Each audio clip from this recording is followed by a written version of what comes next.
जय हिंद दोस्तों। हम अनुसूचियां देख रहे थे। हमने लास्ट 9वीं 8वीं अनुसूची कंप्लीट की थी। आपको प्लेलिस्ट पे वीडियो मिल जाएगा, डेफिनेटली आप उसको देखिएगा जाके ना। उसमें बहुत अच्छे से बताया गया है। आपको 8वीं अनुसूची के याद करने की एक ट्रिक बताई गई है, तो आप वहां पे जाके वीडियो को प्लेलिस्ट पे जाके देखिएगा। ओके, देखिए हम 10वीं अनुसूची पढ़ते हैं। दल बदल विरोधी कानून बोला जाता है इसको, एंटी डिफेक्शन लॉ।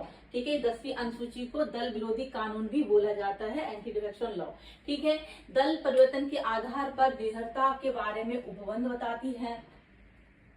ठीक है, 52 में संविधान संशोधन 1985 अधिनियम द्वारा संविधान में शामिल की गई थी 10वीं अनुसूची। राइट, देखिए 10वीं अनुसूची को दल बदल विरोधी कानून भी कहते हैं। ठीक है, यह दल बदल करने वाले सदस्यों को आयोग ठहराने संबंधी प्रावधानों को परिभाषित करती है। मतलब आपने सुना होगा ना, ये पार्टी से दूसरी पार्टी में बदल लेते हैं लोग, तो उस तरह के उनको हम आयोग घोषित ठहरा सकते हैं। इसको मतलब किस आधार पर ठहरा सकते हैं वो आपकी 10वीं अनुसूची में बताया गया है। इसका उद्देश्य राजनीतिक लाभ तथा पद के लालच में दल बदल करने वाले जनप्रतिनिधियों को आयोग करार देना, ताकि संसद की स्थिरता बनी रहे। ठीक है, इसका उद्देश्य क्या है? जो ये 10वीं अनुसूची, इसका उद्देश्य क्या है? ऐसे लोगों को जो राजनीतिक लाभ तथा पद के लालच में दल बदल कर लेते हैं, मतलब अपनी पार्टी चेंज कर लेते हैं या किसी पार्टी में चेंज हो जाते हैं, है ना। कोई व्यक्ति किसी दूसरी पार्टी में चला जाता है, तो उनको किस उद्देश्य मतलब किस आधार पर उनको आयोग घोषित ठहरा सकते हैं, यह आपकी 10वीं अनुसूची बताती है। ठीक है, वो किस लिए, इसका उद्देश्य क्या है? ताकि संसद की स्थिरता बनी रहे। ठीक है, उसको आयोग घोषित किन आधारों पर बता सकते हैं? देखिए, आयोग घोषित किए जाने का आधार क्या है? यदि एक निर्वाचित सदस्य स्वेच्छा से किसी राजनीतिक दल की सदस्यता को छोड़ देता है।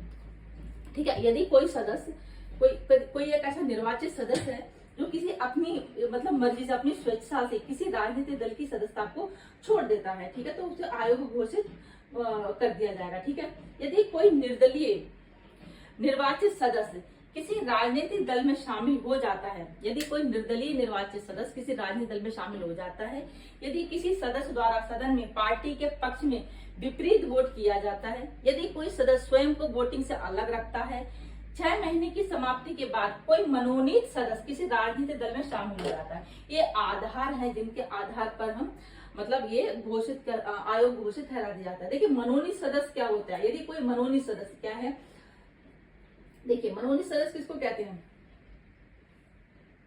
किसी व्यक्ति को मनोनीत या चुने जाने का मतलब क्या होता है? मनोनीत का मतलब होता है किसी पद के लिए चुना गया व्यक्ति, और निर्वाचित का मतलब क्या होता है कि वो सबसे ज्यादा वोट पाकर, जिसने मतलब निर्वाचित हुआ है, उसको सबसे ज्यादा वोट मिले हैं, पद ग्रहण किया, उसने वोट पाकर पद ग्रहण किया है, उसको